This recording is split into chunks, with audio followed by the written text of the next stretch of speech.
Oh my goodness.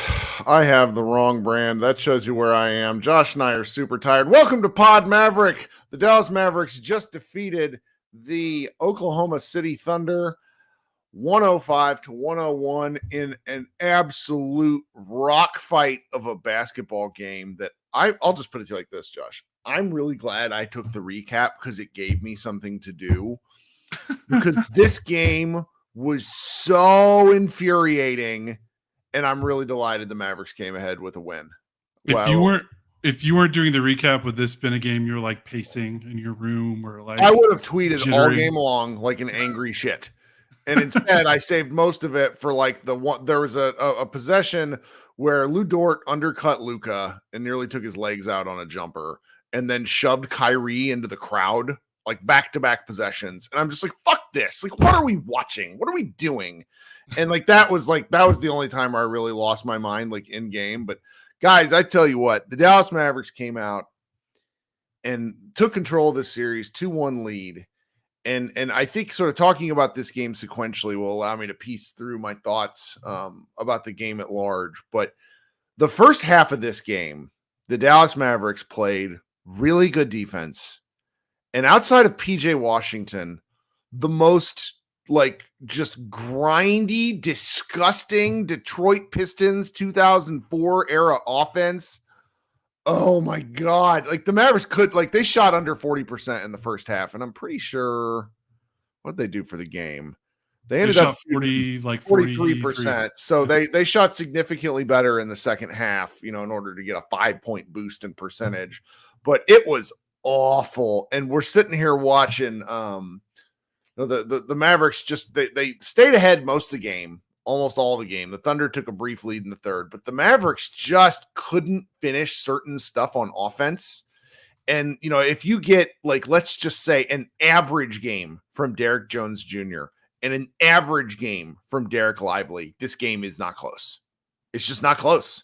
And that says nothing to Luka and Kyrie, who went a combined 17 for 34, which is actually 50%. But for most of the game, each one of them in different stretches was pretty tough to watch. What did you think of that first half, Josh?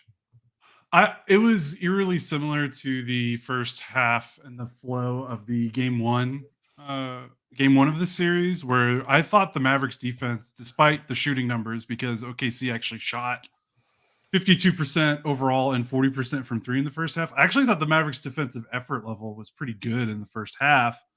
It was just one of those cases where you can't expect a defense to continually execute perfection when your offense is just giving you nothing. And that's kind of what was going on. But the difference between game one and this game was that I don't think there was definitely some bad stretches, but on the whole, the first half I don't think was necessarily poor offensive execution, other than guys just need to make the shots that they're known for making. Mm-hmm. Luka Doncic got the exact same shots in the first half that he got in the first quarter of the game 2 win. But this time he went 3 of 7 in the paint. Luka was baffling. He missed a lot of bunnies. He was so pissed at Lou Dort that he was seeking out contact and almost looking for it, where he missed 2 bunnies right at the rim, where I'm like, what is happening? And he just never does. I needed to calm down. That was cool. Yeah, and then Lively was 1 of 5 in the first half. If those guys made their shots normally, the Mavericks probably would have had a 10 to 11 point lead in the first half. Second half was better. Luka was 3 of 5 in the paint, 2 of 2 at the rim, and I thought played it's kind of the theme of this playoffs. Like you look at Luka's box score and you're like, what the hell? Like, how did the Mavericks win? Like he had 22 points and he missed 10 of 17 shots. And it's like, hey, he had 2 steals, including a backbreaking steal against the Thunder in the fourth quarter. That was literally a 4-point swing. He had 15 rebounds. He played pretty adequate defense when the Thunder, I thought, were trying to pick on him with their role players. Like, it is another example of the remarkable transformation that this team has undergone, where they are no longer a team that needs Luka to score 40 and the role players have to hit all of their threes. They just won a playoff game shooting 33% from 3, 43% from the floor. Luka shooting badly. You see their free throws?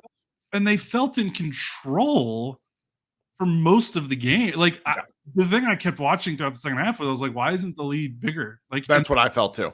So, like, this is kind of like the new Mavericks to a T, this game. Like, it's just they win ugly, grimy basketball, and it's a little bit more consistent to win this way because, you know, there's so much variance in the three-point shooting, as we're seeing on the other side of it with Oklahoma City, and what they look like when they don't make all their threes.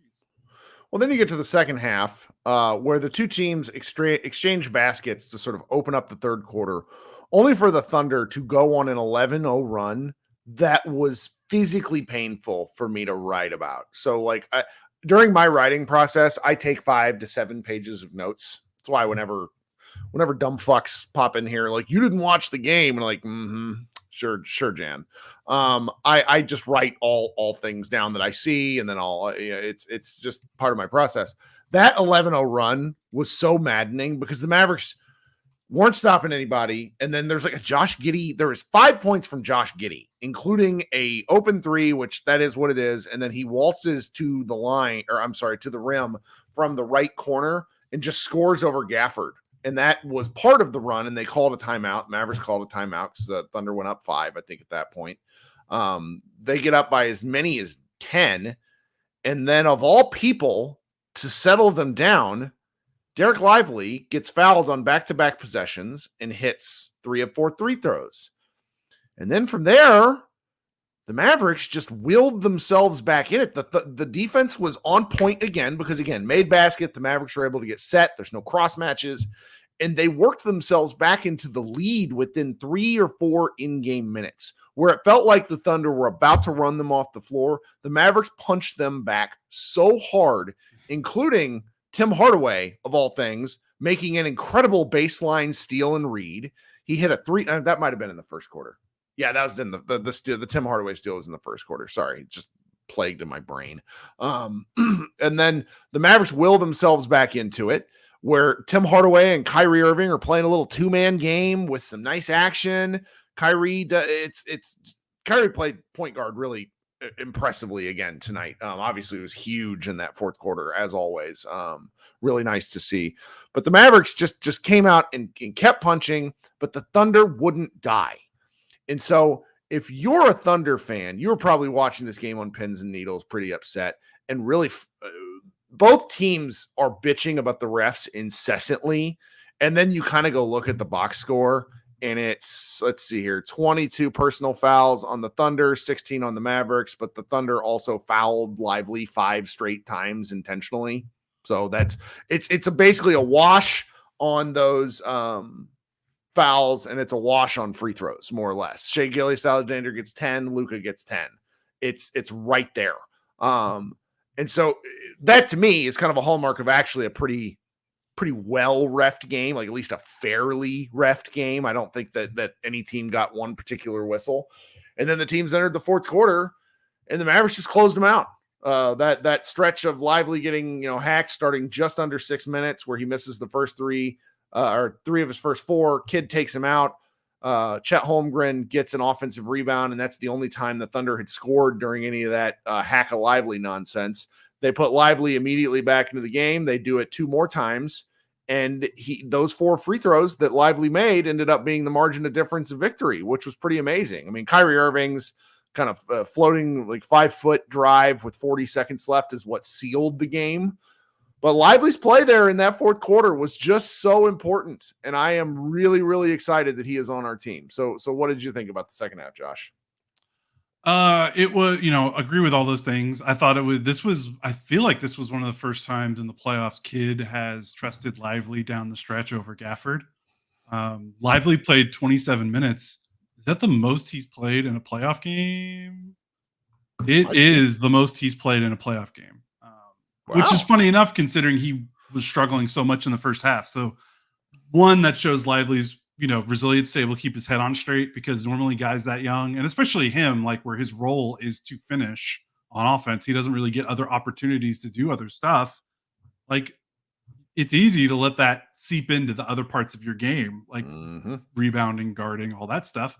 And it never did. His defense was on point the entire game for the most part, especially in the second half. Made his free throws despite he made more free throws than he did layups, which is pretty crazy because he's like a 50% free throw shooter. So he's a 75% from the floor guy, and he's 5 of 17 from the floor this series. But if you watched him on defense only, like, you don't see that ever creep into the other side of the floor. Like, and that's true. That's pretty crazy for a guy his age, and just add to the legend of Derek Lively and his preposterous maturity for. It was plus 16 after being plus a gajillion last game too. I mean, he's very good. He's only going to get better, man.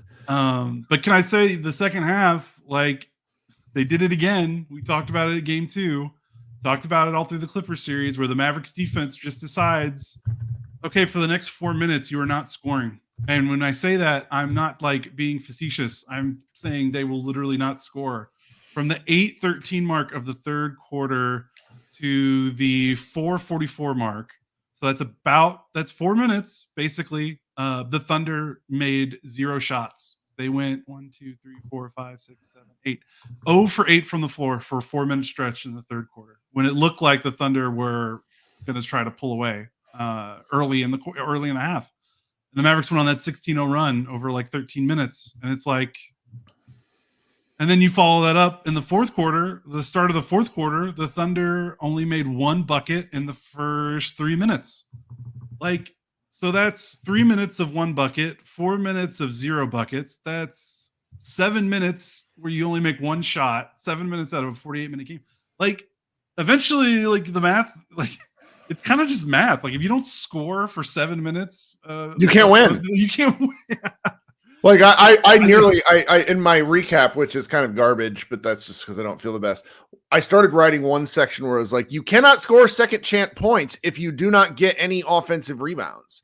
And the Thunder ended up with 6 on the game. They had 1 until the fourth quarter. 1. The Mavericks dominated the just 15 feet and in. I mean, I was shocked out of my mind. Because I'm, as a longtime Mavericks fan, my brain is just sort of attuned to one, like, when Dallas doesn't score, I can't get it out of my head. Like, oh, you know what? If they don't score, they're eventually going to give up the lead. And because you've got PTSD from the last 4 years. And that's just not the case. And I mean, in the fourth quarter, we got to be perfectly candid. We have to be honest here. Shai Gilgeous-Alexander got poked in the eye in the fourth quarter. Non-call. I don't remember seeing it happen, but they talked about it. He proceeded to absolutely die in the fourth quarter. Now, was it because of the eye poke? I don't know. I think he looked tired. He's everybody's MVP darling, and he gets these. Our comments in the live kind of drive me crazy because I think they disrespect his game. He does not play an unethical game. He is not hunting fouls. He is simply incredibly balanced and incredibly quick. And he's getting these up and down jump shot calls and drives. Kyrie's first foul, like, I remember when it was like a baseline shot from the left where it almost looked like a Kyrie shot, to be quite honest with you, where Kyrie fouled him as he, faded, like jump stopped, faded, and then faded out of bounds as he shot the ball. And Kyrie couldn't believe those. But it's literally what he does. Like, if you hit somebody on a jump shot, you're getting a call. Drives, as in the NBA, like, just this is how it works.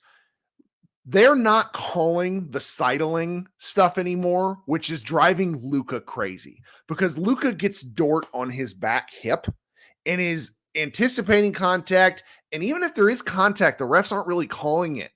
And that's just the way the foul interpretation rules are going. And it's very different watching Luka try to get these calls. He's getting very frustrated. Some of them are calls, but they're not as clear cut as hitting someone on a jump shot. And so watching the Mavericks effectively stomp on Shai Gilgeous-Alexander's ability to get, he was getting 14-foot jumpers instead of 11 to 12-foot jumpers. And they were just keeping him further and further out. I was really impressed with the team defense today. And this is the way Kid has envisioned them to be played. He deserves all the props in the world for them committing to this game plan and sticking through it. For sure. And Shai killed him in the first half, and he had 4 mid-range attempts in the first half. He had 7 in the second half, and he was 2 of 7 from mid-range. He was 1 for 4 in the paint. The Mavericks guarded him about as well as anyone's guarded him all season. And yeah, like maybe it was fatigue, maybe it was the eye poke. I mean, Luka is dealing with a long laundry list of Luka's dealing with we're gonna get the injury report is gonna be like legs. Yeah. Like there's not gonna be body. no, and it's not even really lower body. It's kind of like Luka man boobs down, everything is hurt. Because like when he fell down on that jump ball and he fell on the hip, I felt that in my back. Like that was brutal. And we've talked about how limited he is, and not trying to make an excuse. It's just kind of what's going on. So like that's obviously that might have been a factor for Shai if he couldn't see well out of his eye. But either way, I thought the Mavericks in the final moments in clutch time also totally outplayed the Thunder. I mean, obviously that's how they won, but like there was nothing there's nothing that kind of maybe sums up these two teams, where I know the Mavericks didn't make the playoffs last year, but Luka's been in the playoffs as a number 1 option more than Shai has. Oh God, yes. That's just a fact. Like this is Shai's first playoffs as the guy. He was only in it one other time, and that was that first Thunder team that had Chris Paul that was kind of just happy to be here, and he was not the guy running the show. Like Paul was still very much the lead guard on that team, even if Shai was, I think, averaging more points that season than Paul. He was playing mostly off ball. He wasn't the lead ball handler. So that comes into effect. And like Kyrie Irving has made a game-winning shot in Game 7 of the NBA Finals on the road. Like say whatever you want about Kyrie if you're not a Kyrie fan. That experience is invaluable. And I think we saw that down the stretch where Shai, the last 2 possessions where the Thunder legitimately had a chance, Shai had the ball on one side. I think it was the left side of the floor. And the Mavericks were shading towards him like they do. And Isaiah Joe was on the opposite wing. And the Thunder, I think, were using Jalen Williams to set a kind of flare screen to kind of act as a barrier to get Joe even more open. Like he already was open without that screen, but then they were setting a flare screen for him. He was open each time. And in Shai, first possession took a bad 3-pointer. Second possession drove into like 4 guys at the rim and got an offensive foul. And then on the other end of the floor, like you have Kyrie making that seemingly preposterous like left-handed floater in the paint. So good, man. I'm watching it right now. Control. Yeah. Like that's just the difference between these two teams. Like the Mavericks have 2 guys that have closed out playoff wins repeatedly in their history, and the Thunder are kind of doing this all for the first time. And I don't care what you say, like that's a factor. We can't look in numbers and data and say, yes, inexperience leads to you're down minus 3 points in the ball. I don't know what it is. I don't know what the deficit is, but it's clearly there and it showed up in the final minutes. All right. We're about halfway through the show. Everybody who's here, thanks so much for hanging out with us live. If you are new to the show, and even if you're old to the show, go ahead and go down there at the bottom of the video and click the like button. Josh and I would appreciate that. If you're brand new to the show, consider subscribing. We go live after every game, and when the off season inevitably rolls around, we'll probably be doing at least 1 video a week, maybe 2. Josh and I still got to figure that sort of thing out. And we also do a secondary live show where you can come talk basketball with me. It is an early evening tonight. I know I had said last game that I was going to try to take my kid to go see a movie, but that plan has fallen through. So I'm going to be here and we're going to talk a little basketball. So stay tuned after that, after this show for that show. It is the same stream. You don't need to do anything different. Those of you listening on the audio stream, please consider leaving us a review. I'm seeing more and more of those. Really appreciative of that. It's very helpful to Josh and I. And now we're going to insert some ads here for the audio stream, and we will be right back. Okay, quick shout out to some folks who have already left us some tips. Tuan, Tuan, with a really nice tip. I'm at a Mother's Day dinner because the wife is working her hospital shift tomorrow. But happy Mother's Day to your wives. Fantastic, gutsy win. That's correct. It is Mother's Day tomorrow. If you guys haven't gotten anything, or just pick up your phone and call your mom. She'll appreciate that, guys. Then we got another tip. Thank you to Chischaz. Lou Dort is flopping. Why is the NBA not addressing? Well, we'll talk about Lou Dort here in a little bit. Shout out to Cowboy for leaving us a quick tip. We appreciate that. The Dallas Mavericks. Dallas may better place, but Oklahoma City took better shots. Also, Gafford did well staying out of foul trouble during the first half. He did. Yeah, he did. Gafford's another guy who I feel like is falling apart at the seams to a degree. The man keeps getting hit. Okay. What should we talk about for the rest of the show? Because I think we could go a lot of different directions.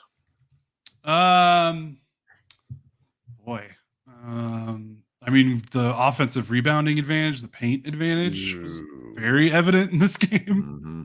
Mavericks outscored the Thunder 52-38 in the paint. They had 15 offensive rebounds. Like, that's more like it, because they were actually losing. OKC was getting more offensive rebounds, I think, in the first two games. So that was like a weird occurrence. But yeah, the big guys. I mean, everyone that played had an offensive rebound except for Tim Hardaway Jr. Not even trying to say them out. Just literally every single person that played for the Mavericks tonight had at least one offensive rebound. Which is crazy. I mean, there was Kyrie Irving is 6'1.5", 6'2", maybe 6'3", whatever. And he had, how many offensive boards did he have? Irving had 2 offensive rebounds. Like, that's unacceptable if you're the Thunder. And they just, the Mavericks are exerting their physical advantage in so many ways. And the Thunder, despite having some physical players themselves, don't necessarily play that way. Like, Lou Dort can go get it, but unless the Thunder may be committed to playing more of the other Jalen Williams, Jay Williams, as he is in the box score, I think they're going to continue to get the crap kicked out of them on the boards. There's just not much they can do. Yeah, like I said, they only play Chet and the other Jalen Williams. They never play 2 bigs at once.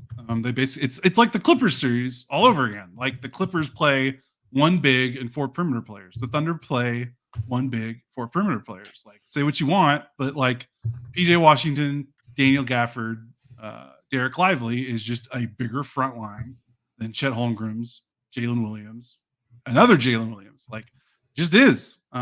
So they're just gonna have that advantage. And then Luka. Like, it's just funny because Luka is like the point guard, so sometimes I think we underestimate his size. Like, Luka's like the second is usually, sometimes he's the second or third biggest player on the floor in terms of both size and strength. Like, it's an advantage. It's an advantage, and they finally kind of flexed it. Right. Also, are the Thunder? I'm totally going off page here. I'm going into a different direction, but are the Thunder gonna bench Josh Giddey, or nope. They're going to lose this series because they refuse to send that dude? What was his plus minus this game?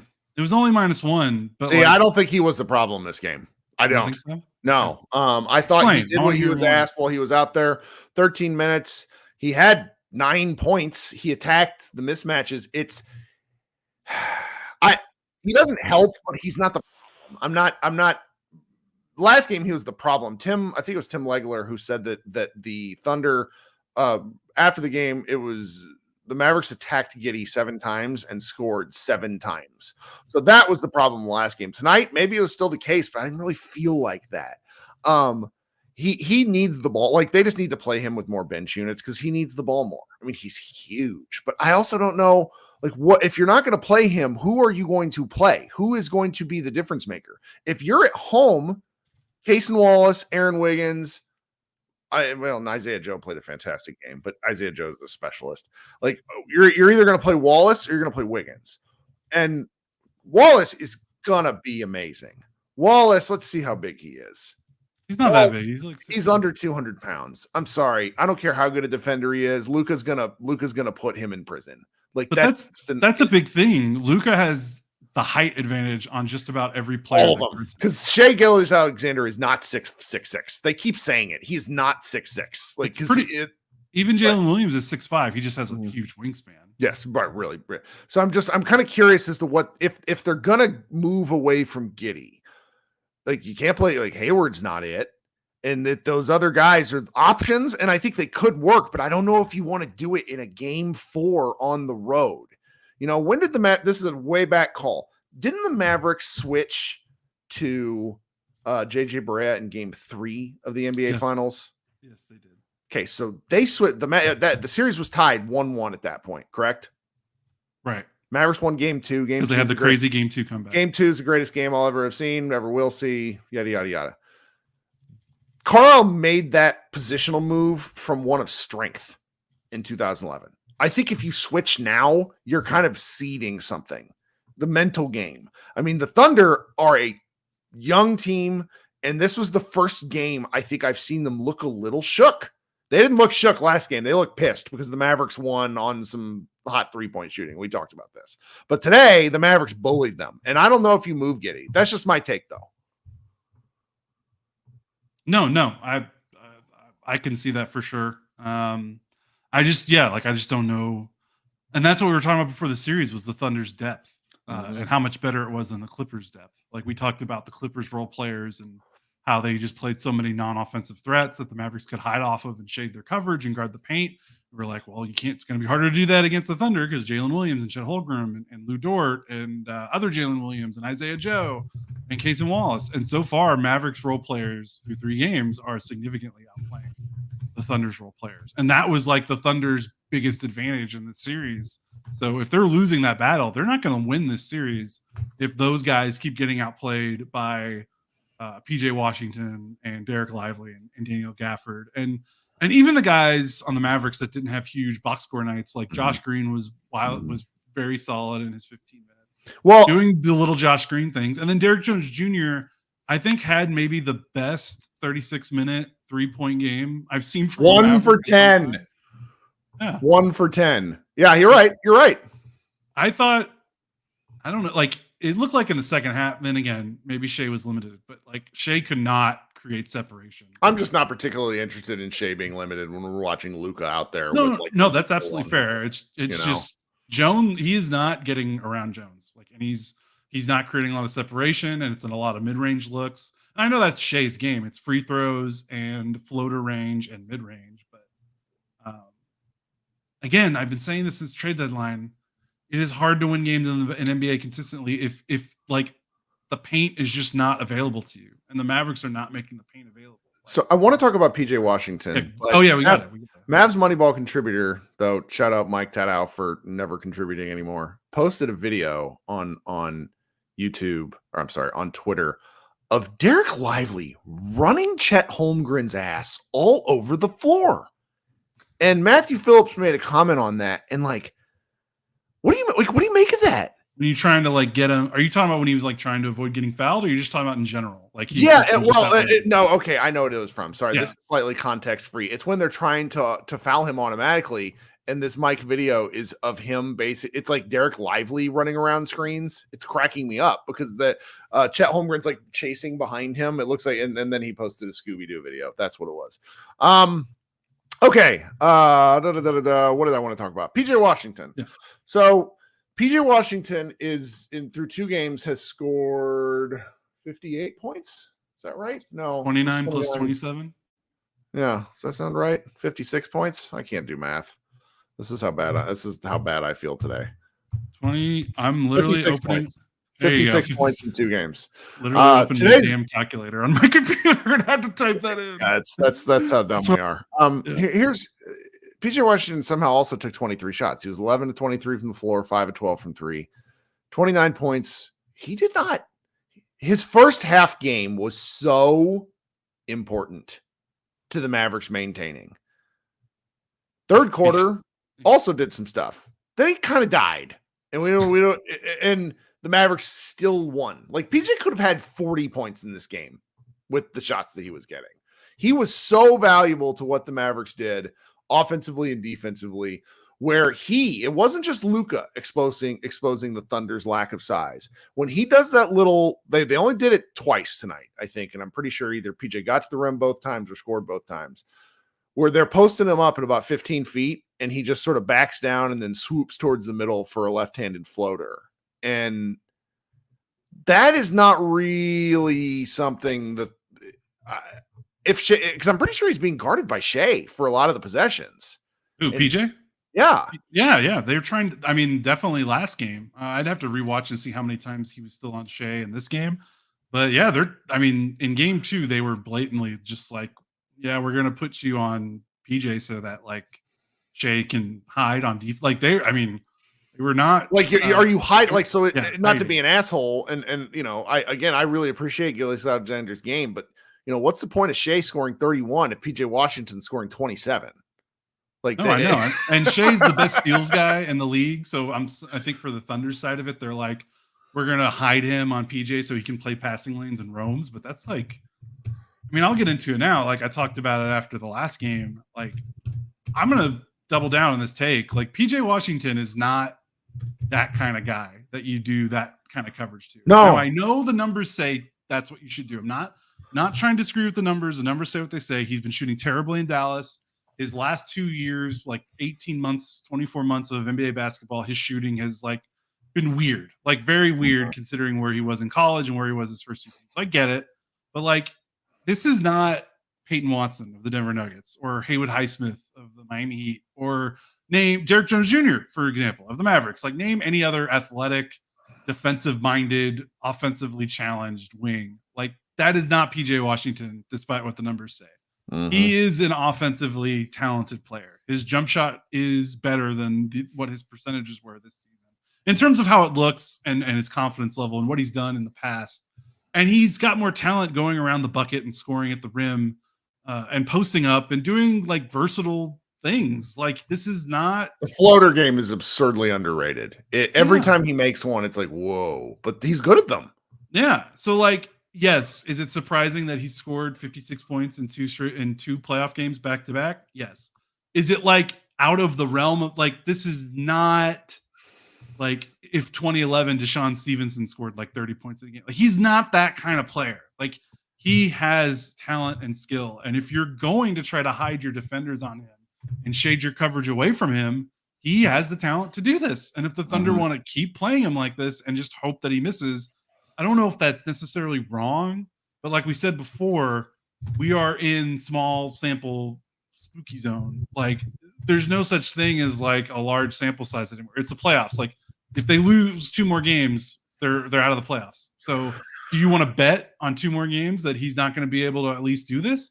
And I think what's the point of this is Mavericks might not need PJ to do this for 2 more wins and that's sort of where you circle back to some of the things that aren't making sense from this game, like the Luka offensive performance, not great, not as bad as it felt at times because he still made some pretty unbelievable passes, and obviously when you grab 15 rebounds, it's not like he's rebound hunting like he's Russell Westbrook during his MVP season. Like Luka can't really jump right now.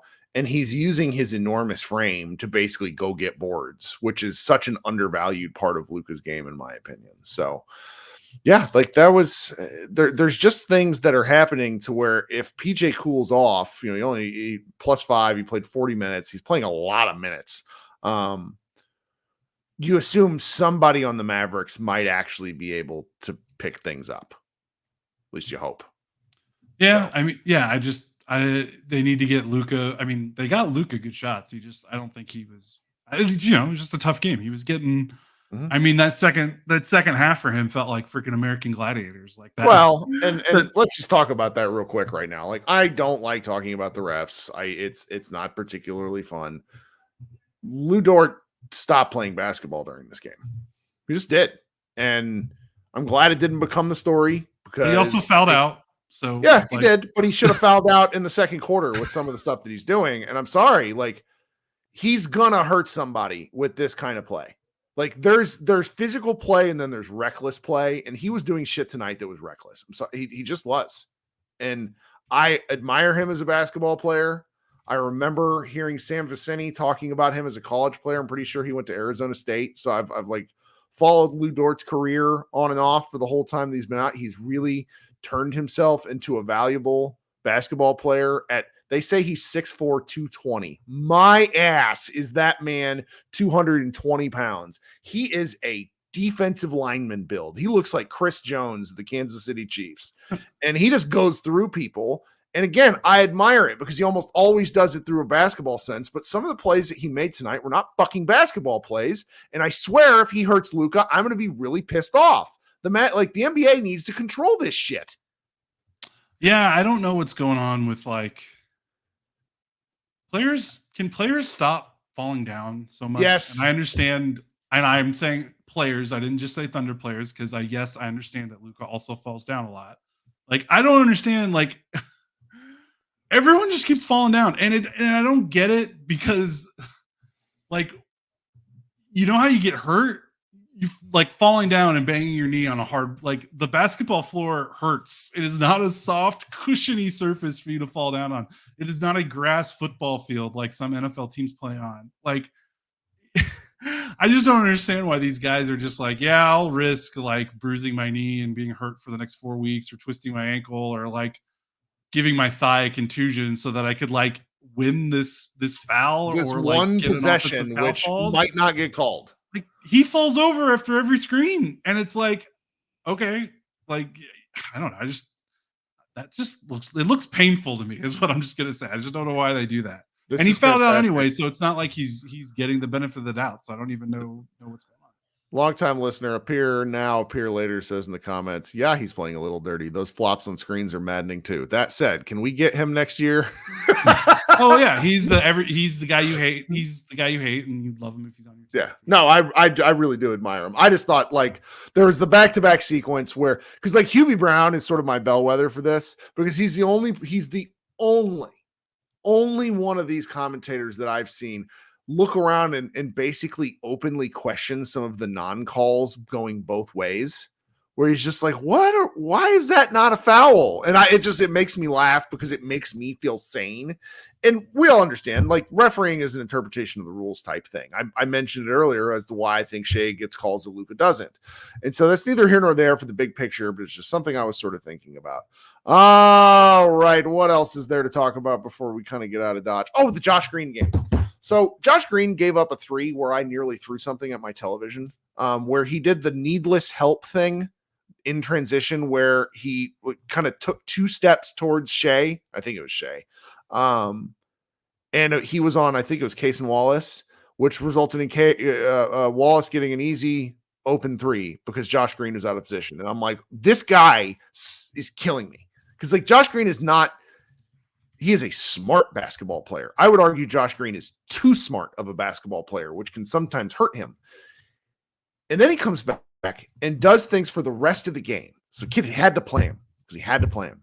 Does things for the rest of the game. And in his short minutes, he only played 15 minutes. He was plus 15. Every minute he was in, the Mavericks went up by a point. He only scored 3 points. He only got 1 assist, 1 rebound. He got a steal. He did so many of the little things in this game, and I'm really proud of him for that. Yeah. It made a difference. He once again got another offensive rebound. Like he's just glued to like sneaking base. Our team's gonna like read a scouting report or write down their scouting report that they need to box out Josh Green when he's in the corner because it's pretty hilarious how he keeps getting it done. But hey, if they're not going to pay attention to him, like he's going to keep doing it. So keep going. Yeah. What do you got? Anything else before we get out of Dodge and I head on to the other show? No, I don't think so. If you can hear in the background, there's like 4 dogs behind me that are barking. That's pretty good. I like dogs. I like dogs. Okay, team. Those of you who are here, go ahead and stick around because we're going to go from doing one show to doing the other show. Those of you who are listening on a podcast, please look to your feed probably sometime, I guess today's Saturday, so it'll be Sunday evening into Monday where we're going to be doing Mavs party. We're going to go hang out. Thank you for participating and watching this show, guys. We will be right back. Everybody tell Josh he gets to have he'll go edit and do some of the fun stuff for our site. Everybody be good, and we will talk soon.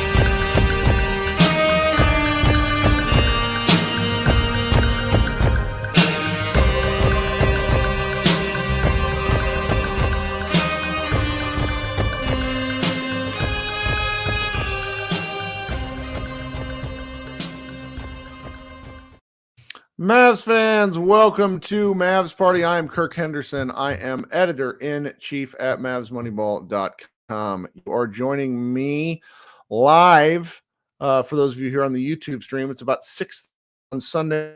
The Dallas Mavericks defeated the Oklahoma City Thunder in Game 3 of their second-round playoff series, 105-101.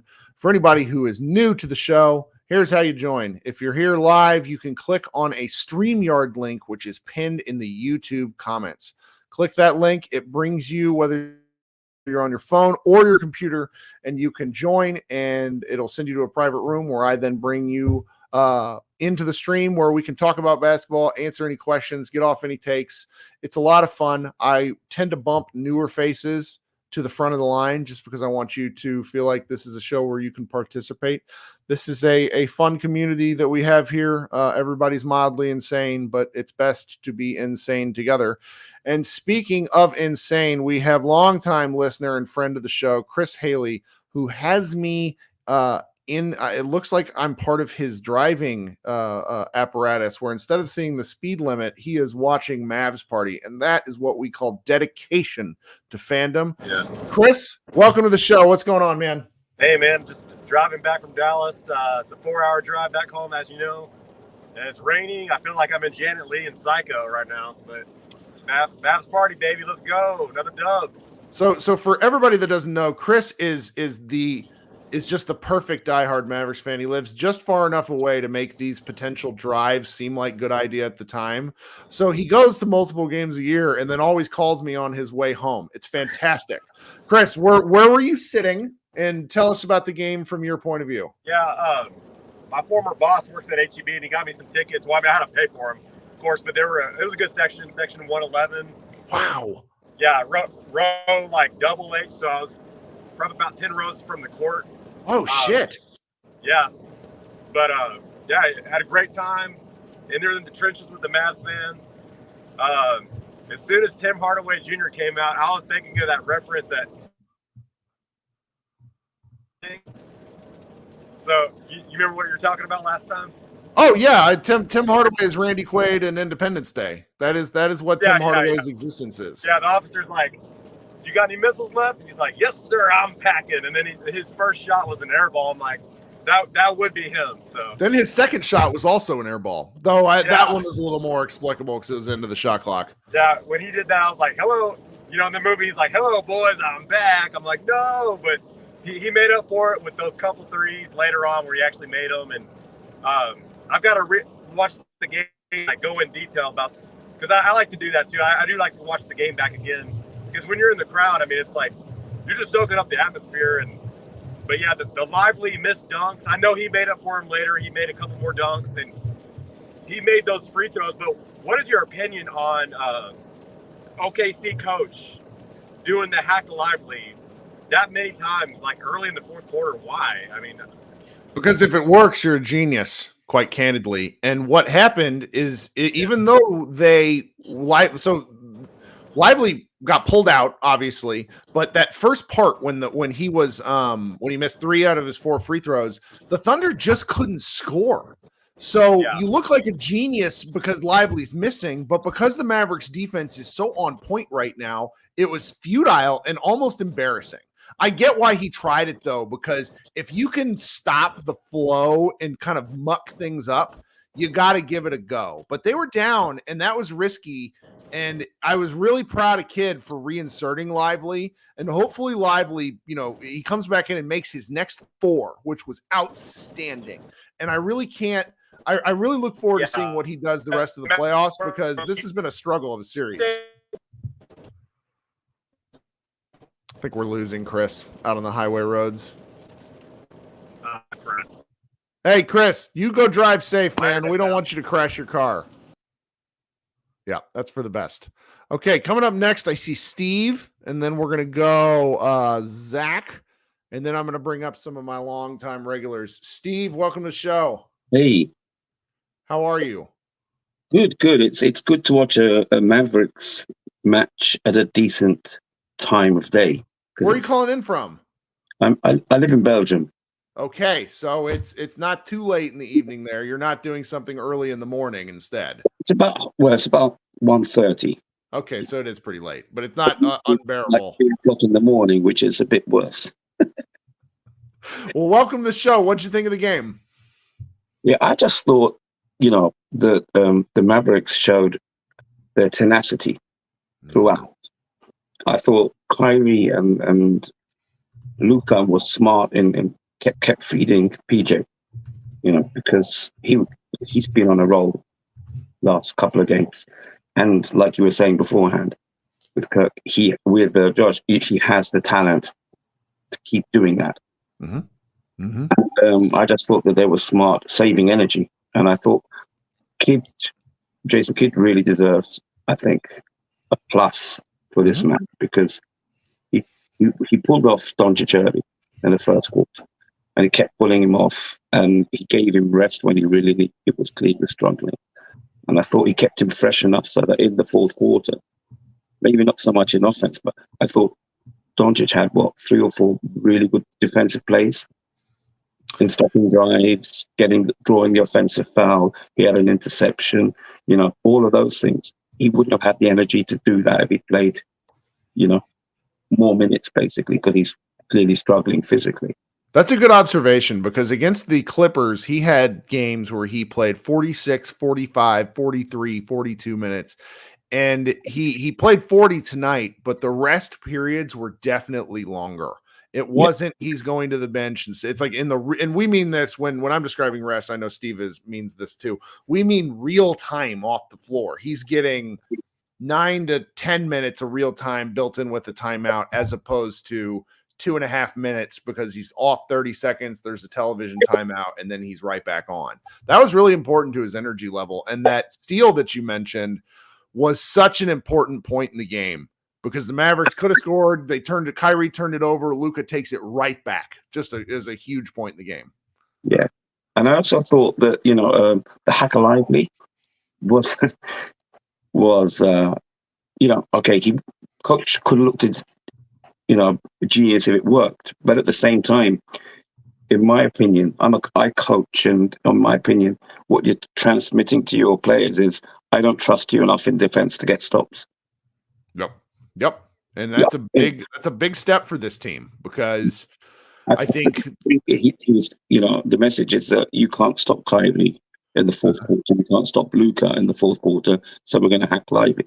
And I think that sends a negative message to the players, because they're going to be thinking, okay, yeah. I mean, I haven't heard it yet, but the folks in the YouTube comments here are telling me that the Thunder were very, very boisterous and confident in the post game, which on the one hand I respect, because I think you kind of got to be in the face of a 2-1 thing when you're playing on somebody else's court. But on the other hand, if you haven't ever been there before, which the Thunder haven't, that can go badly pretty quickly, because if you pop, if you consider confidence a balloon and you pop that balloon, things can go bad real quick for younger teams. It's tough. It's tough when you're a young team. Mm-hmm. I coach a young team, one of the youngest teams in my division where I coach. So, it's tough in the difficult matches. There's always a confidence, but yeah. Well, Steve, thank you so much for joining late. I appreciate you taking the time.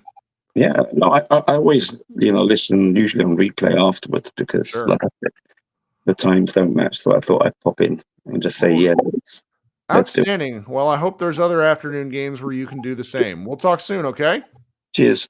All right. Have a great day. I love it when people call in from overseas. It's my single favorite thing, because the internet is fucking cool. All right. So let's go to Zach next. Hey, Zach, welcome back. Hey, Kirk. How you doing? I'm good. What'd you think? So liked the initial start, and then obviously, like all fans, didn't like the lull there. First, just want to, when you're talking about people in the comments saying the Thunder seem cocky, I want to check anybody who jumps in these comments and talks, because the last time I was on here, it was about, oh, Maxey seemed fine after the game. He was in the locker room. I was talking to you about it, being concerned. I vividly remember being like, Kirk, I'm a little concerned. Like I was like, oh, he's fine. Yeah, my dad has hurt his shoulder before, and my dad immediately was like, that's going to be like at least a month. And then I hop on here. It's like 2 a.m. because I'm in New York. It's 2 a.m. And I'm like, Kirk, I'm really worried. And you're like, well, people in the comments are saying, he was fine walking around. So on that note, I watched Chet's post game. Okay. I personally don't think he was that cocky. He seemed level headed. He was just like, I like him. They asked him, the questions that so the line he said was, result aside, it's everything you want to see in a playoff game, like neck and neck.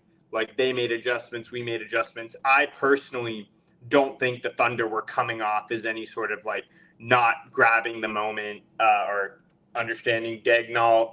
I watched his post-game press conference. He didn't, they tried to bait him about the refs. He said, we lost the game. It wasn't the refs. So just want to check anybody who is in the comment section and trying to feed you bad knowledge again. But one thing I'm curious, and this is probably me just being a delusional fan, wanting to see this team make the finals, but with Luka not being able to be true, like heliocentric Luka, dominate for 42 minutes, it has forced, Kid obviously to, shorten the rotation or take him out. Luka has to play off ball more, like remove himself because he physically cannot all the time. And I'm wondering if this is maybe a more, like even when he's healthy, a more sustainable way of basketball for the Mavericks. And I could just be totally like grasping for straws here, but I feel with a healthy Luka, or Luka who still does things capable of doing,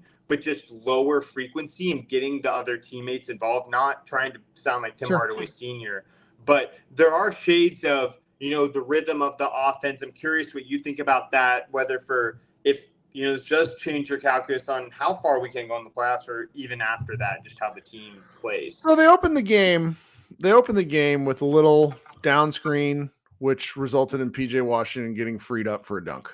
You remember the play? Very first play of the game. Yep.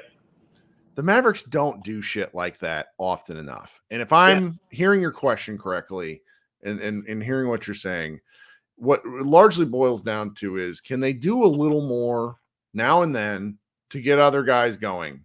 And I think the answer has to be yes.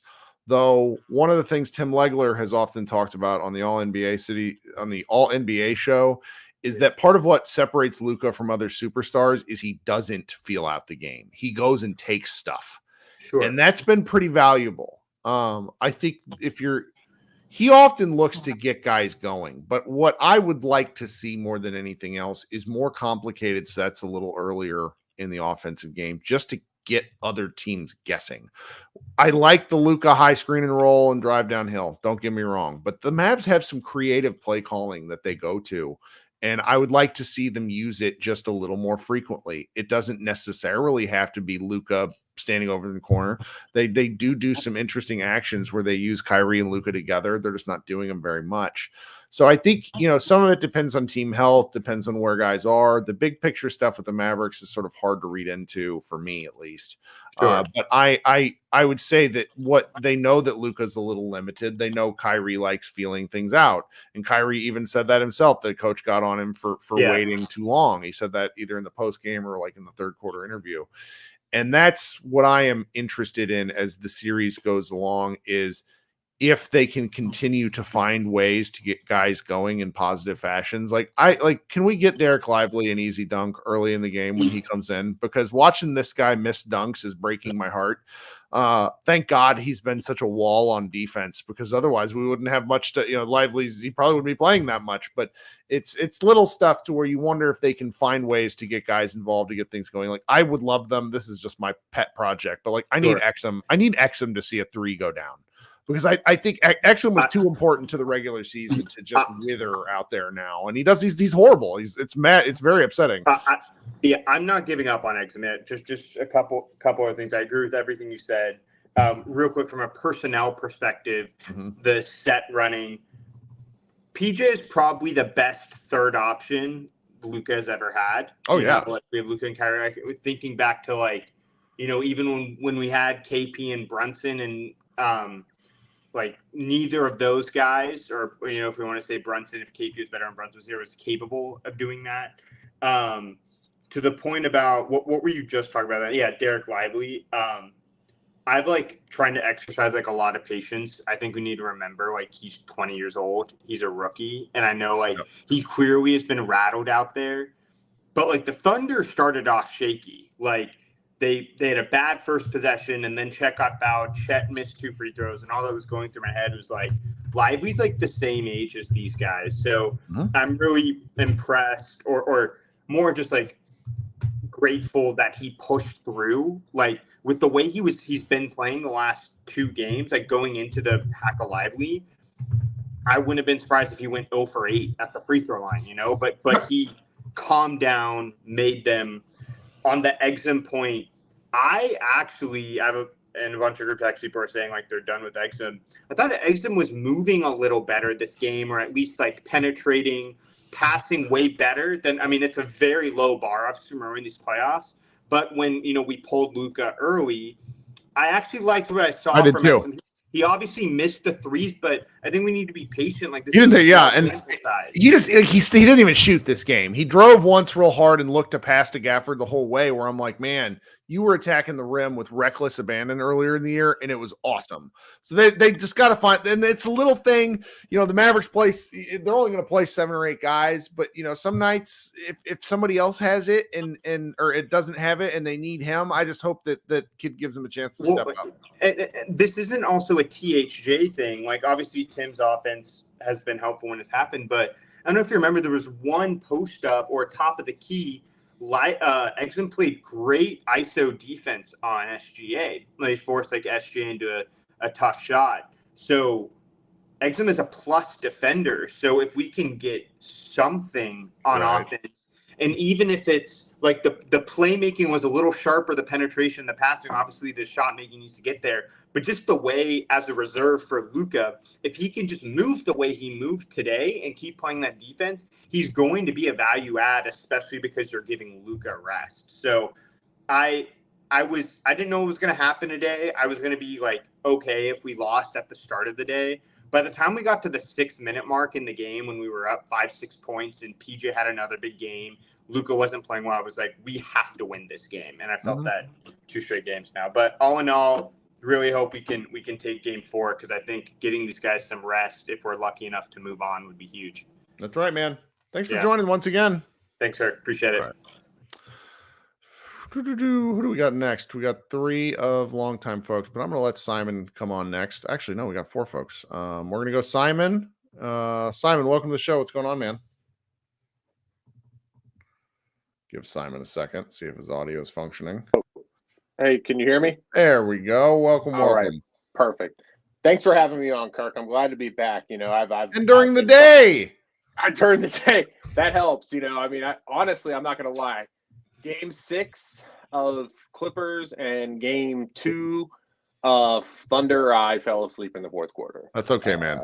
That's okay. It's late. It's late out there on that East Coast. Yeah, it is. But I've been wanting to talk to you. I mean, look, I'm not going to take up too much of your time. I mean, I got a million things I could talk about. I guess first thing I should say is thank God for PJ Washington. I mean, where would the Mavericks be without him in this series? They would probably be in an 0-3 hole, and you know, the old 1-2-3 Cancun chant in the huddle in game 4 if it wasn't for PJ. I mean, Jesus Christ. I mean, God, what a godsend he's been. I haven't looked at the stats, but I mean, you know, there's other guys that alluded to it earlier, and you alluded to it too. But like Lively, just I mean, like you said, defensively he's been playing pretty well, but offensively, I mean, this guy has missed. I mean, so many bunnies around the rim, and I got to give credit where credit is due to Chet. Yeah, he's been great. Chet's been great. Chet on defense has been a wall at the paint, and to me, and I know other people have said this, even though I arrived at it independently, but I think that if Wemby didn't exist, a lot more people will be talking about Chet. I mean, Chet was the rookie of the year for the first 40 games. Like to me, He was. it's and all. But Wemby just started doing like alien stuff. But That's the only he's like I said, he's a Wemby light, you know. It's just like I said, if he didn't exist, because if you look at Chet's statistical comp in college, his closest statistical comp is Anthony Davis in terms of like his rate of blocks and his 2-point percentage, which is what the scouts look at when they're evaluating big players. So I mean, he's going to be a future multiple time All-Star. Hope so, man. No, he will be. There's no doubt in my mind, and I would have taken it number one over Paolo. That's just me though. Okay, before I go, the one thing I want to talk about, which I usually talk about when I come on here, is Luka. Man, I'm super pumped that the Mavericks are up 2-1 in a second round series versus a number one seed after dispatching the Clippers 4-2 in fairly convincing fashion. Like, I mean, this is all really good stuff.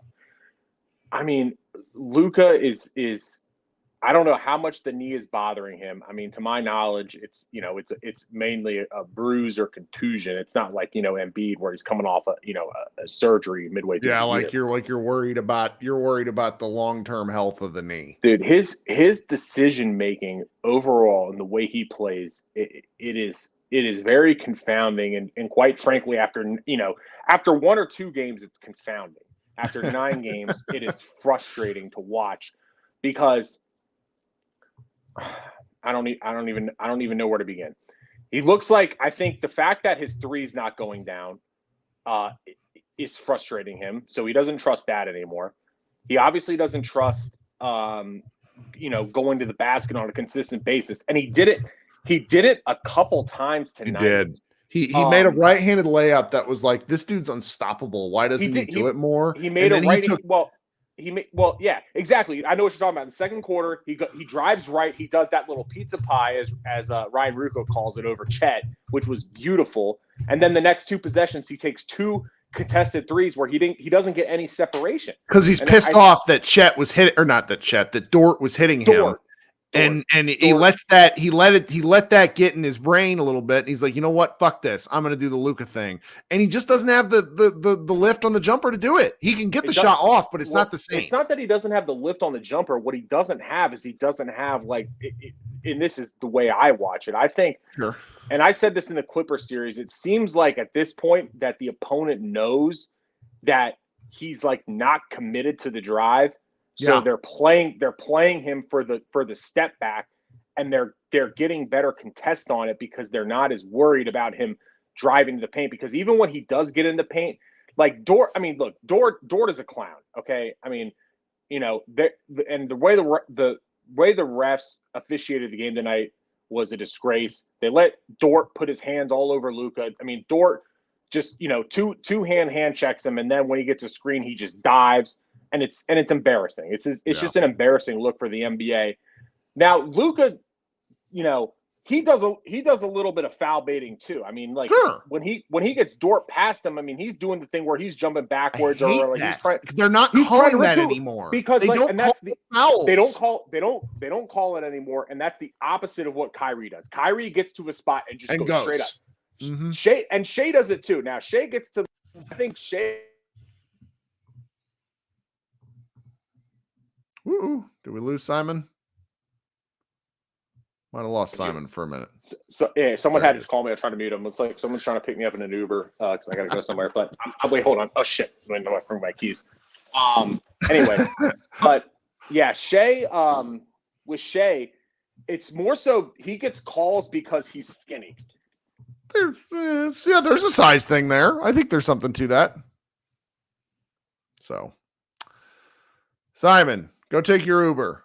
Go have fun. Go to Dan's Cafe in Washington, D.C. That's where I would want to. Actually, it's one of the grossest bars in America. Please, if you guys are we'll see if Simon comes back here. But if you while we're waiting for, there he is. There's Simon. Classic Luka game. I just keep waiting for it. Keep waiting for it.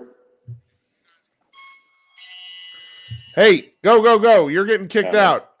I have a good one. All right, talk soon. All right, Simon, hopping on an elevator and still trying to. I appreciate the grind. If while you guys are just before I bring up my next guest here, because I got 3 people left, and we're gonna go look up this Google Washington D.C. Dan's Cafe and just read the Yelp reviews. It's insane. Coming up next, how we doing? Pseudo slang. What's your name? I can't see you. Josh. Josh, welcome. Hey, my Wi-Fi is crappy, so if it gets real crappy, Nah, you I'm sound in- good. This is good. Let's go with it. I'm near Paris, and the Wi-Fi is just fucking awful here in France. The French and their Wi-Fi, as it's known. What's going on? Tell us about the game. What'd you think? Well, I was writing in the YouTube one about. I agree with the guy before. I mean, it's crazy, how just because Shea is lean and lanky, that he gets fouls, and nobody really. I mean, it's more like you guys were saying on one of the podcasts. It's like earlier in the season, like before they changed the rules. Yeah. They're still calling it like that for Shea, and meanwhile Lucas is getting like there was like a lunging knee finally. That one wasn't good. That one is going to be one of those that the NBA reviews. I didn't see it live, but I've watched it on my Twitter timeline like 20 times since, and it's like, what the shit was that? And I mean, it was like the pulling, the pushing, the throwing, and it's like, if I was on the team, I would just, I think that kids should just throw in, somebody to be the sacrificial lamb, and just go and like send a message, like say, hey, if to the refs, like, hey, if you guys are going to allow this to go on, then you have to allow us to do the same thing, and then you're going to have a fucking bloodbath. Yep. Maybe that would change something. No, I don't know. I don't think they want to do it, because if you're winning anyways, then you don't want to play that way if you don't have to. If this were a tighter series, the Mavericks were behind, maybe. And you guys are just totally right. I mean, it's been super. It is literally like watching a team that we didn't know we were watching, the way that they're grinding it out. So it is very commendable, but it's very worrisome with all the Luka stuff that he gets. Everybody's so banged up. Everybody, like this. It drives me kind of crazy just from a sheer luck perspective. The Thunder don't have anyone on the injury report. Like they haven't had anybody. They haven't had anybody on the injury report the whole season. That's why they're number 1 in the West. No, the whole season.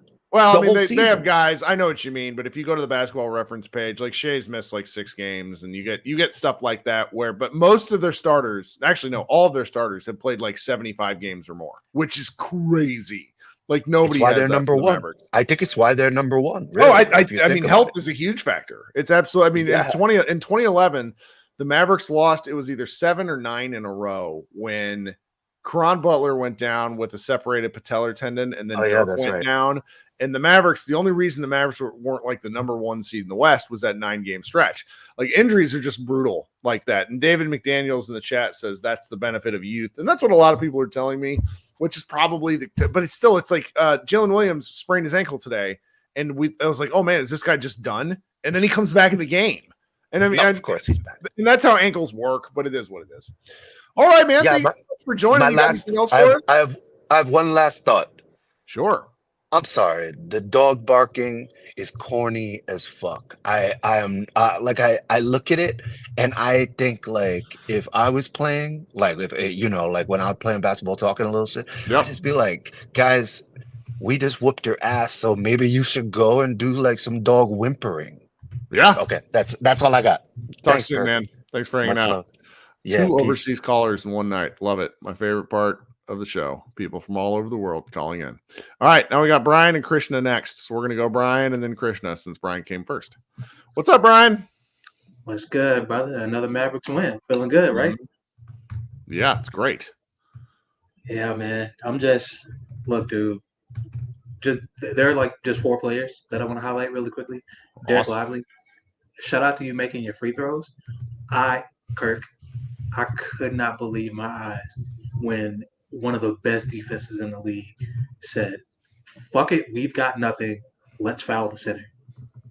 I could not believe they were going to a Hacker Lively in that moment. Well, they kept going to it. That's the thing. It wasn't just one play like, hey, we need to try and break up this rhythm. It was five possessions, 4 possessions. 4 total possessions. 4 or 5. He shot 8 free throws. Yeah.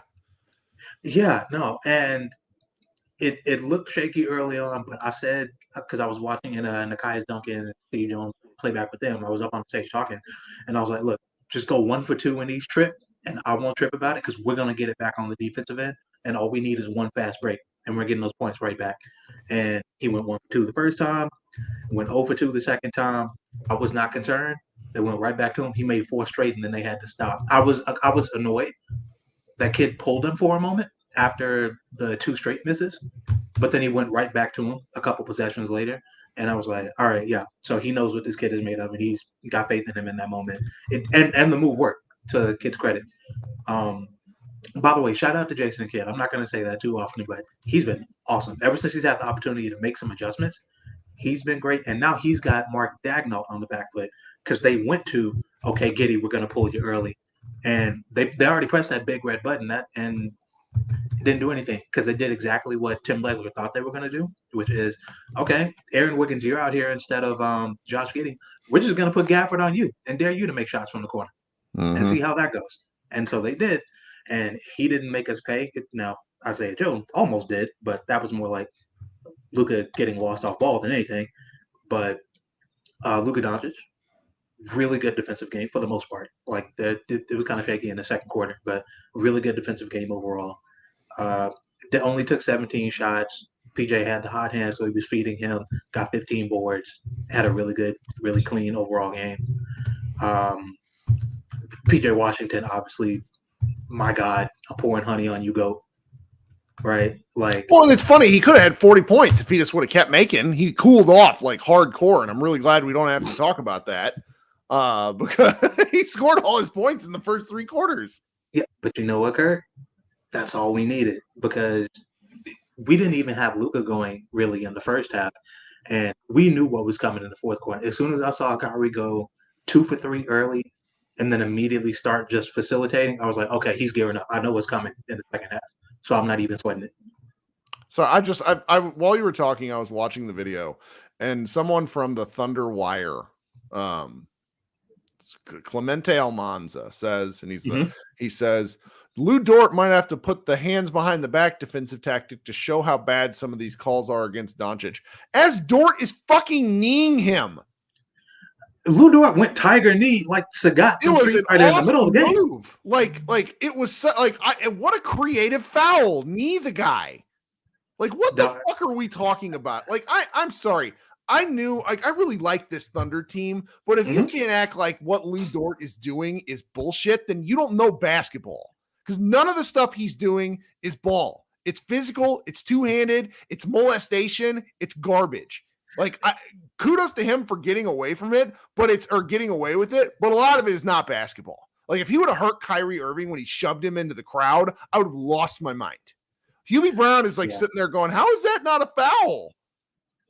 Yeah, dude. Hubie was on these refs. I remember that was a moment. Let's watch this fucking thing real quick. I'm going to pull this up. We're going to watch this together. Did you hear in game 2 where Hubie was like he fouled him 3 times on the play, but Luka still scored? This is the best part. All right, where's my window? Where are we at here? This is I don't know how to operate my own platform. To know but okay, here we go. Now we're going to do it. All right, so here's this video, guys. Just watch this thing. I'm just going to go full screen here. Like, watch the knee. This is dangerous. Like, what is that? I hate this. Like, this is not basketball. Get out. And that's happening. Like, it's slowed down right here. That's Show happening the Luka kick. Ray, kiss my ass. What Luka kick? Go away. Luka kick? What Luka kick? Like, I swear to God. It's like Luka is a flopping mess. I'm not going to sit here and act like he's not. Okay, because he falls down and he hurts himself half the time. But it's like some of the stuff I'm seeing where it's just like it's dangerous. It's dangerous. He is okay. Who cares? Go Mavs. Yeah, look, man. Luka kicked him in the growing. Thanks, there, Ray. Was this before or after he went flying like Bobby Lashley after a spear over a Derek Lively screen? Right. And it's Shea Gilgeous-Alexander who has had 4 reviews at the table for dangerous acts after a foul, not Luka. Yeah, that's another thing, dude. That's just bad luck, though. Like that, Yeah. I see that. I don't think he's doing that intentionally.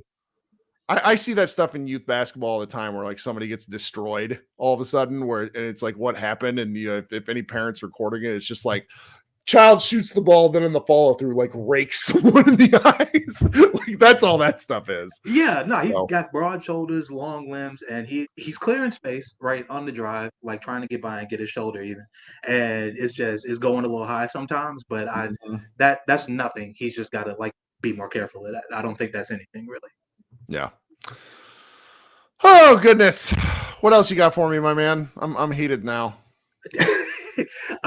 Just a good clutch defense, a really nice team win. Oh, if you want to get mad, I'll give you something to yell about as I do. Like I need something to yell about. Sure.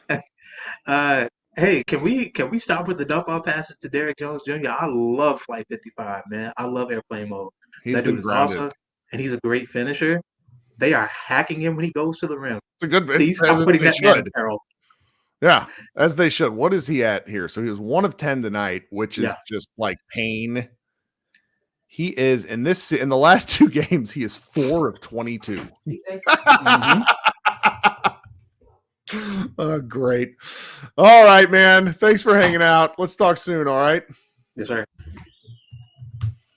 All right. So, all right, we got a couple more people that joined late, so we're gonna keep going. Krishna, and then Mr. Green will close us out. Krishna, what's going on? Kirk, how are you?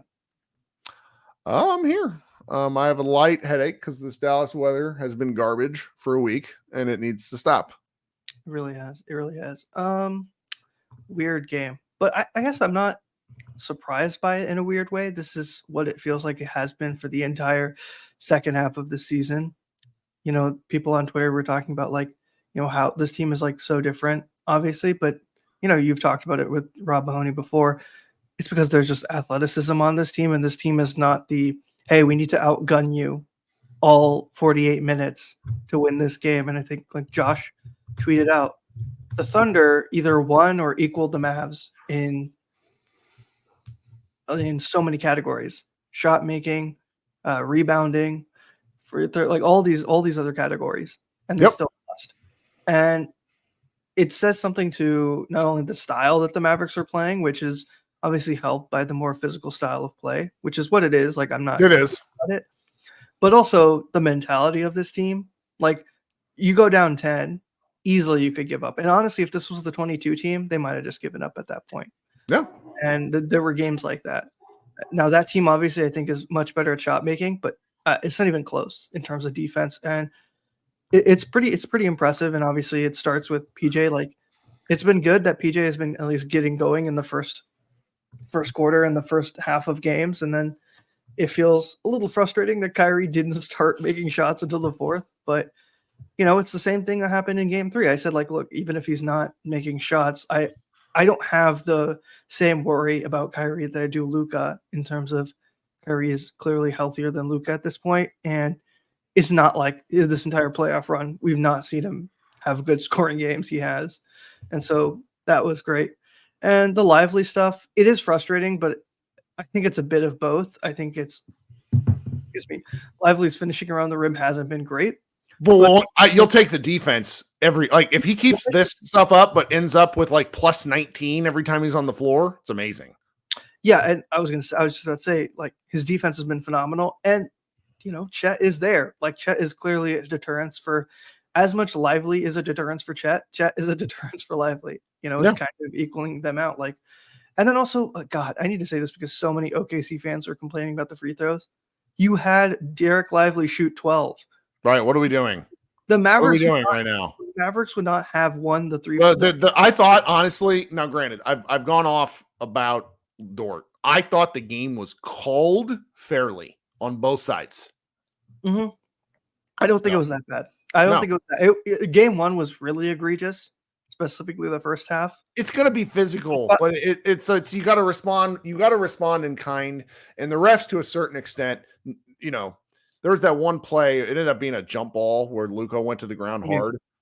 That might not have been even a jump ball. That was just a bad circumstances. Like there's things that happen in these games. So No, I agree. I think that the complaining about free throws, like just at this point, get over it. Like you only shot 6 more and 12 of them went to Lively. What are we doing? Exactly. That's what I'm saying. Like I think 8 of them would have been in the Irving doesn't get to the line in 41 minutes. Fuck out of here. Yeah, and like I think half of them, right, would have been in the fourth quarter. So you had the advantage until the fourth quarter where again, your coach decided to do that. So kind of BS on that part. The other thing I do have to give credit though is Green and Hardaway giving this team like a charge in the third quarter was not something I expected, but I'm glad that they did. It's been surprising. Like it's a weird thing to see that like they've clearly prioritized giving Luka some rest in third quarters, which is not something maybe we'd obviously have expected, but it's clearly worked because Luka, he's just been getting beat up this entire series and even in the last series. And so the team being even not just like floating, but even being good, like they came back in that third quarter has been something I didn't see coming. And I hope they can keep it going, but it's inspiring. And then I guess the last thing that really frustrated me, to be 100% honest, is Lou Dort, man. Like, it's just annoying at this point. You know, I almost wanted to tweet out, is Lou Dort just Draymond Green, but not as good on defense? Like, he's all the antics. He doesn't maybe talk as much, but he tries to play physical, and I get it. He's shorter than Luka. You have to play physical with Luka. But some of the stuff is so stupid, man. Like, it is actually so dumb, and it's frustrating, but it's probably going to be like that the entire series. And I think in some ways Luka has done all right. He's obviously complained, as he does, but I don't think it's gotten him too much. And I think, you and Josh have talked about it. The good thing is this series has kind of shown that this idea that, you just make the others beat you. That's not going to work. This Mavericks is not that 22 team. And so, this choice to, hey, let PJ Washington score 20. Okay, he's going to score 20. Hey, leave guys open in the corner. Okay, they're going to shoot their threes. Like maybe they're not going to go in, but they're still making the right decisions. And especially like I didn't even remember this, but Lively had this play where he's in transition. I don't remember if it's in transition, but I remember he's just under the basket. He just turns around, dots it to PJ in the corner, and PJ nails the three. Like you're not getting that from this 22 team, and so this is just a better roster, a better built roster, and this team just has a belief in itself, which is what you need. It's what you need. I don't know if we're going to win the championship, but I haven't had a confidence in a team like this in a while, and this team clearly has confidence in itself to do stuff, which is great, and I hope we can keep enjoying stuff like this. That's right, Krishna. Thanks for hanging out, man. Talk soon, all right? Take care. All right. Mr. Green, welcome back to the show. How are you, Kirk? I'm doing great. Where are you calling in from today? Remind me. From sunny Perth, Western Australia, mate. Yes. So we've had Perth, we've had Belgium, and we've had France, along with Texas. So welcome to the show. What's going on? Well, it's the first time we've had a win that I can remember after setting the alarm for 3:30 a.m. to watch the game. Because, it's wankers like you, Kirk, that caused me to get up early, because as soon as I lift up my phone, I know I'm going to have a tweet from you. You know what I mean? So I don't want to see it secondhand, mate. So I'll just take one for the team and get up early. But mate, it was a fantastic game, and one of the things that really blows me away from watching this team is that we can win games without one of our players going God mode, and I can't remember this happening. Right, so, I agree. Luka's not playing up to his standard. Kyrie's not setting the world on fire, and we're just grinding it out. And I just can't remember the Mavs ever winning like this. Ever. Especially when I'm getting up at 3:30 a.m. Usually I am fucking fuming for the whole day because we've taken an L. So it was special today, mate. That's why I thought I'd better get on here and say good day to you. But, man, PJ Washington, what a pickup, eh? And, I've seen a lot of people whinging about especially the pick swaps, because technically we give up 2 pick swaps for PJ, didn't we? Because we give one to get Grant Williams when we sent out Bullock. Yeah. And then did we give him a pick swap or a first round pick? Who did we give the pick swap to? Washington or Charlotte? I can't even remember at this point, but I'm not. What you're going for is that is it worth it if they keep going? And the answer is yes. Well, is it worth it if we have a worse pick than the team that we did the swap with? If Oh, that's funny. Yeah. No, that's up there. So, people whinge, oh, man, the pick swap this, the pick swap that. Well, look, San Antonio will be good one day, but not until they find 3 players. You've got to have 3 players to have a good team. Yep. And decent role players. So I'm not worried about the capital that we gave up. I'm pretty confident that we've still got a couple of picks to trade, I believe. Mm-hmm. Man, I'm just so happy with the way this team's going. I've always said, you can't go and acquire length athletes. You have to draft them. But man, they were able to, bloody trade for them. I couldn't believe it. And although Gafford and Lively haven't been massive for us, again, I still can't believe that we're winning these games. Missing bunnies around the basket, that should clean up, and that should kill you. Yeah. And I think that what happens is, the first home game in a playoff series like today, to take that win, I think all the boys will be a lot more settled, and I honestly believe we'll be 3-1 up after the next. Love it. I hope so too. That'd be huge. Good chance we'll close them out on the road, Kirk. I don't think we'll wait back to Dallas. All right, man. We'll talk soon. Right. Thanks for joining again. Thanks, buddy. Great show, mate. Appreciate you. All right. Have a good rest of your very long day ahead of you. Mother's Day in Australia, mate. Mother's Day in Australia. So that's right. Me and Mum. All right. My lunch. See you, buddy. Have a good one. Love this. Love this show. Love all of you. Thanks everybody for hanging out. We'll be back here. I think the Mavericks Thunder. When do we play again? Monday night at 7. No, what day? Which is the next game? They play 5:13. So that's on Monday at 8:30 on TNT. So another quasi late game. We'll be here. Everybody be good. Have a great rest of your weekend. Call your mom. She'd appreciate that. For those of you that might not have your mom in your life anymore, be thinking of you. Everybody be good and go Mavs.